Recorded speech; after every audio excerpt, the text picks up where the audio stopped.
Hello everyone welcome back. Nimisha smart cooking നിങ്ങളെല്ലാവരെയും സ്വാഗതം. അപ്പോൾ ഇന്ന് ഞാൻ വന്നിരിക്കുന്ന പനീർ ടിക്ക മസാലയുടെ വീഡിയോ ആയിട്ട് വന്നിരിക്കുന്നത്. ചപ്പാത്തിയുടെ അല്ലെങ്കിൽ പുൽക്കയുടെ ആണെങ്കിൽ നമുക്ക് സെർവ് ചെയ്യാൻ പറ്റിയ ഒരു അടിപൊളി കൂട്ടാൻ്റെ വീഡിയോ ആയിട്ടാണ് വന്നിരിക്കുന്നത്. പിന്നെ കുറച്ച് ദിവസമായി വീഡിയോസൊക്കെ ഇട്ടിട്ടല്ലേ, ഞാനാണെങ്കിൽ കുറച്ച് ബിസി ആയിരുന്നു. കേക്കിൻ്റെ ഓർഡേഴ്സൊക്കെ വന്നുകൊണ്ടിരിക്കുകയെന്ന് പറഞ്ഞുകൊണ്ട് വീഡിയോസ് അപ്ലോഡ് ചെയ്യാൻ പറ്റിയില്ല. അപ്പോൾ ഇന്ന് നമുക്ക് വീഡിയോയിലേക്ക് പോയാലോ. ഏറ്റവും ആദ്യം നമുക്കൊരു അര കപ്പ് നമുക്ക് തൈര് എടുക്കാം, 2 ടേബിൾ സ്പൂൺ കടലപ്പൊടി എടുക്കാം, ഒരു അര ടീസ്പൂൺ നമുക്ക് അയിമോദകം വേണം, ഒരു അര ടീസ്പൂൺ നമുക്ക് മഞ്ഞൾപ്പൊടി വേണം, ഒരു ടീസ്പൂൺ നമുക്ക് എരിവുള്ള മുളക് പൊടിയും, ഒരു ടീസ്പൂൺ നമുക്കാണെങ്കിൽ കശ്മീരി റെഡ് ചില്ലി പൗഡർ ഇട്ട് കൊടുക്കണേ. ഞാൻ മറന്നു പോയിട്ടാണ് കേട്ടോ. ഇപ്പം ഒരു ടീസ്പൂൺ മല്ലിപ്പൊടി, പിന്നെ ഒരു ടീസ്പൂൺ നമുക്കാണെങ്കിൽ ചാട്ട് മസാല ഇട്ട് കൊടുക്കാം. പിന്നെ നമുക്കാണെങ്കിൽ അതിനകത്ത് ഗരം മസാല ഇട്ട് കൊടുക്കണം, ഒരു അര ടീസ്പൂൺ നമുക്ക് ഇട്ട് കൊടുക്കാം. പിന്നെ നമുക്കാണെങ്കിൽ ചെറിയ ജീരം വറുത്ത് പൊടിച്ചത് അത് നമുക്ക് ഒരു അര ടീസ്പൂൺ നമുക്ക് ഇട്ട് കൊടുക്കാം. നമുക്കാണെങ്കിൽ കസൂരി മേത്തി കൈയും കൂടെ ഇതുപോലെ ക്രഷ് ചെയ്തിട്ട് ഇട്ട് കൊടുക്കാം. പിന്നെ ഒരു അര നാരങ്ങയുടെ നീരും കൂടെ ഒഴിച്ച് കൊടുക്കാം. ആവശ്യത്തിന് ഉപ്പ് ഇട്ട് കൊടുക്കാം. പിന്നെ നമുക്ക് മസ്റ്റർഡ് ഓയിൽ അതിനകത്ത് വേണ്ട കേട്ടോ. അപ്പോൾ അതും കൂടെ നമുക്ക് അതിനകത്ത് 2 ടേബിൾ സ്പൂൺ ചൂടാക്കി വെച്ചിട്ടുണ്ട്. ചൂടാക്കിയതിന് ശേഷമേ ഒഴിച്ച് കൊടുക്കാവുള്ളൂ എണ്ണ. അപ്പോൾ അത് നന്നായിട്ട് മസ്റ്റർഡ് ഓയിൽ ഞാൻ ചൂടാക്കി കഴിഞ്ഞ് അത് അതിനകത്തോട്ട് ഒഴിച്ച് കൊടുത്തിട്ടാണ് നന്നായിട്ടൊന്ന് മിക്സാക്കി കൊടുക്കാവേ. ഈ തരി പോലെ കട്ടയിൽ കാണുന്നില്ല, അതൊന്നും കാണാൻ പാടില്ല കേട്ടോ. നന്നായിട്ടൊന്ന് മിക്സാക്കി കൊടുക്കുക. ഒരു ക്യാപ്സിക്കം, ഒരു സവാള അത് ഇതുപോലെ ക്യൂബ്സാക്കി മുറിച്ച് വെച്ചിട്ടുണ്ടായിരുന്നു. പിന്നെ 200 ഗ്രാം ഞാനാണെങ്കിൽ പനീർ എടുത്തിട്ടുണ്ടായിരുന്നു, അതും ഇതുപോലെ ക്യൂബ്സാക്കി മുറിച്ച് വെച്ചിട്ടുണ്ടായിരുന്നു. ഇതെല്ലാം കൂടെ നന്നായിട്ട് നമുക്കൊന്ന് ഇളക്കി മിക്സാക്കിയതിന് ശേഷം നമുക്കൊരു അരമണിക്കൂറത്തേക്ക് ഫ്രിഡ്ജിൽ നമുക്ക് സെറ്റ് ആവാനായിട്ട് മാറ്റി വയ്ക്കാം. സമയം ഉണ്ടെങ്കിൽ ഒരു അരമണിക്കൂർ വെക്കുക കേട്ടോ, ഇല്ലെങ്കിൽ ഒരു 10-15 മിനിറ്റ് വെച്ചാലും മതി, കുഴപ്പമില്ല. അപ്പോൾ ഇതൊരു അരമണിക്കൂറത്തേക്ക് ഞാൻ വെക്കുന്നുണ്ട്. അപ്പോൾ അതിന് ശേഷം നമുക്ക് ഇനി എന്താ ചെയ്യേണ്ടതെന്ന് നോക്കാം. അതിന് മുന്നേ ആണെങ്കിൽ ഇഞ്ചി വെളുത്തുള്ളി പേസ്റ്റ് ഇടാൻ മറന്നു പോയിട്ടുണ്ടായിരുന്നു കേട്ടോ, അതും കൂടെ ഒന്ന് ഇട്ട് കൊടുക്കാം. നിങ്ങൾ പേസ്റ്റ് അല്ലെങ്കിൽ ചതച്ചിട്ടാണെങ്കിൽ ഇട്ട് കൊടുത്താൽ മതി. അപ്പോൾ അത് നന്നായിട്ടൊന്ന് മിക്സാക്കി കൊടുത്തിട്ടുണ്ട്. അരമണിക്കൂർ റെസ്റ്റ് ചെയ്യാൻ കൊടുക്കാം.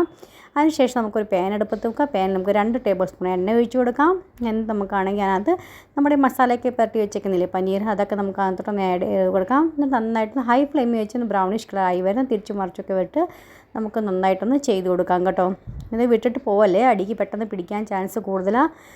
ഞാനാണെങ്കിൽ വെച്ചിട്ട് അങ്ങോട്ടും ഇങ്ങോട്ടൊക്കെ മാറി നേരം കൊണ്ട് അത് അടിക്ക് പിടിച്ചു കേട്ടോ. രാവിലെയൊക്കെ ആകുമ്പോൾ തിരക്കുള്ള സമയമില്ലേ, ടിഫിനൊക്കെ റെഡിയാക്കാനും എടുക്കാനൊക്കെ തിരക്കുള്ള സമയമായ കാരണം കൊണ്ട് അത് അടിക്ക് ഇതുപോലെ ഒന്ന് എനിക്ക് പിടിച്ചു കേട്ടോ എൻ്റെ അടിക്ക്. അതുകൊണ്ട് നിങ്ങൾ ശ്രദ്ധിക്കണേ, അടിക്ക് പിടിക്കാത്ത രീതിയിൽ വേണം ചെയ്തെടുക്കാനായിട്ട്. അപ്പോൾ ഇതായി കഴിയുമ്പോൾ നമുക്കത് മാറ്റി വെക്കാം ഇത് സൈഡിലോട്ട്. എന്നിട്ട് നമുക്കാണെങ്കിൽ വേറൊരു കടായി നമുക്ക് അടുപ്പത്ത് വെക്കാം. ഇത്രയും മതി കേട്ടോ. കടായി നമുക്കാണെങ്കിൽ ഇതുപോലെ ഒട്ടുന്ന വല്ലതും ഉണ്ടെന്ന് നമുക്കിത് പേടി വരാതിരിക്കാൻ വേണ്ടി നമുക്ക് എന്താ ചെയ്യണം, ഹൈ ഫ്ലെയിമിൽ ആദ്യം നമുക്കത് ചൂടാക്കി എടുക്കുക. എന്നിട്ട് നമുക്കാണെങ്കിൽ കുറച്ച് വെള്ളം തെളിച്ച് കൊടുത്താൽ മതി കേട്ടോ. കൈ കൊണ്ടൊന്ന് കുടഞ്ഞു കൊടുക്കണേ, വെള്ളമൊന്നും കോരി ഒഴിച്ച് കൊടുക്കൽ. അപ്പോൾ നമ്മുടെ കടായി ആണെങ്കിൽ നോൺ സ്റ്റിക്കായി മാറും കേട്ടോ. അപ്പോൾ ഇത് ആയതിന് ശേഷം നമുക്കാണെങ്കിൽ ആ വെള്ളമെല്ലാം വറ്റി കഴിയുമ്പോൾ നമുക്ക് അത് 2 ടേബിൾ സ്പൂൺ എണ്ണ ഒഴിച്ച് കൊടുക്കാം. ചെറിയ ജീരകം ഇട്ട് കൊടുക്കാം. ചെറിയ ജീരകമൊക്കെ ഒന്ന് പൊട്ടി കഴിയുമ്പോൾ ഒരു സവാള പൊടിയായി അരിഞ്ഞത് അതും കൂടെ നമുക്ക് അതിനകത്തോട്ടൊന്ന് ആഡ് ചെയ്ത് കൊടുക്കാം. നന്നായിട്ട് ഇതുപോലെ ബ്രൗണിഷ് കളറായി കഴിയുമ്പോൾ വെളുത്തുള്ളി ഇഞ്ചി ചതച്ചത് അതും കൂടെ ആഡ് ചെയ്ത് കൊടുക്കാം. അതിൻ്റെ ഒരു പേസ്റ്റ് ഇട്ട് കൊടുക്കാം കേട്ടോ. ഇതെല്ലാം നന്നായിട്ടൊന്ന് മിക്സാക്കി കൊടുക്കണം. അതിനുശേഷം നമുക്ക് കുറച്ച് മസാലയും കൂടെ ആഡ് ചെയ്ത് കൊടുക്കാം. നമുക്കാണെങ്കിൽ അതിനകത്ത് ഒരു അര ടീസ്പൂൺ മഞ്ഞൾപ്പൊടി ഇട്ട് കൊടുക്കാം, ഒരു അര ടീസ്പൂൺ നമുക്ക് മല്ലിപ്പൊടി ഇട്ട് കൊടുക്കാം, പിന്നെ ഒരു ടീസ്പൂൺ നമുക്ക് കശ്മീരി റെഡ് ചില്ലി പൗഡർ ഇട്ട് കൊടുക്കാം. ലോ ഫ്ലെയിമിൽ വെച്ചിട്ട് വേണേ ഇട്ട് കൊടുക്കാനായിട്ട്, അടിക്കൊന്നും പിടിക്കാതെ ശ്രദ്ധിക്കണം. എന്നിട്ട് നന്നായിട്ടൊന്ന് വഴറ്റി കൊടുക്കാം.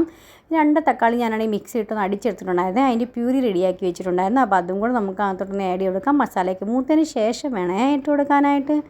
അപ്പോൾ അതും തക്കാളിയും കൂടെ അടിച്ചത് നമുക്ക് ആഡ് ചെയ്ത് കൊടുക്കാം. നമുക്കാണെങ്കിൽ ഇതിനകത്ത് ആവശ്യത്തിന് ഉപ്പ് ഇട്ട് കൊടുക്കാം. ഉപ്പ് നമ്മൾ ശ്രദ്ധിച്ച് വേണം ഇടാനായിട്ട്. ടിക്കക്കകത്ത് നമ്മൾ പനീർ ടിക്ക ഉണ്ടാക്കിയപ്പോൾ നമ്മൾ ഇട്ടില്ലയോ അതിനകത്ത്, അപ്പോൾ ഇതിനകത്ത് നമുക്ക് കുറച്ചേ ഇട്ട് കൊടുത്താൽ മതി. ലാസ്റ്റ് നമുക്കെല്ലാം മിക്സായി കഴിയുമ്പോൾ കുറവുണ്ടെന്ന് തോന്നുവാണെങ്കിൽ എന്നാൽ നമുക്ക് ആഡ് ചെയ്യാം. അപ്പോൾ ഇത് നന്നായിട്ടൊന്ന് വഴണ്ട് വന്ന് കഴിയുമ്പോൾ നമുക്ക് ഇച്ചിരി വെള്ളം, അടിക്കൊന്നും പിടിക്കാതെ കരിയാതെ നമുക്ക് ഇതുപോലെ ഇച്ചിരി വെള്ളം 1 ടേബിൾ സ്പൂൺ ഒന്ന് ഒഴിച്ച് കൊടുക്കാം. നന്നായിട്ടൊക്കെ സൈഡിൽ നിന്നൊക്കെ എണ്ണയൊക്കെ തെളിഞ്ഞ് വന്ന് കഴിയുമ്പം നമ്മുടെ പനീർ ടിക്ക റെഡിയാക്കി വെച്ച് നമുക്ക് അതിനകത്തോട്ടൊന്ന് ആഡ് ചെയ്ത് കൊടുക്കാം. നന്നായിട്ടൊന്ന് മിക്സാക്കി കൊടുക്കാം. അപ്പോൾ ഇത് ഒത്തിരി ഗ്രേവിയൊന്നും ഉണ്ടാവത്തില്ല കേട്ടോ, ഇതുപോലെ ഒന്ന് കുഴഞ്ഞിരിക്കുന്ന പാകമായത്, എന്നാലേ അതിന് കഴിക്കാൻ ടേസ്റ്റ് വരത്തുള്ളൂ. ചപ്പാത്തിയുടെ കൂടെ ആണെങ്കിലും പുൽക്കയുടെ നല്ല അടിപൊളി ടേസ്റ്റാണ് കേട്ടോ. പൂരിയുടെ കൂടെ ആണെങ്കിലും കഴിക്കാത്. അപ്പോൾ നിങ്ങൾ ട്രൈ ചെയ്ത് നോക്കണം, ട്രൈ ചെയ്യാൻ പറ്റിയ റെസിപ്പി അത്.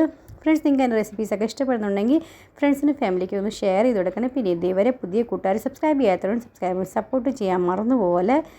അപ്പോൾ അതേ ലാസ്റ്റിലാകുമ്പോൾ നമുക്ക് എന്താണ് കുറച്ച് കസൂരി മേത്തി ഇതുപോലെ ക്രഷ് കൈ കൊണ്ട് ഇട്ട് കൊടുക്കുക. കുറച്ച് മല്ലിയിലും കൂടെ വെതറിക്കഴിഞ്ഞാൽ നമ്മുടെ പനീർ ടിക്ക മസാല റെഡി ആയിട്ടുണ്ട് സെർവ് ചെയ്യാനായിട്ട്. നാളെ നല്ലൊരു അടിപൊളി വീഡിയോ ആയിട്ട് വീണ്ടും കാണാം. Bye friends.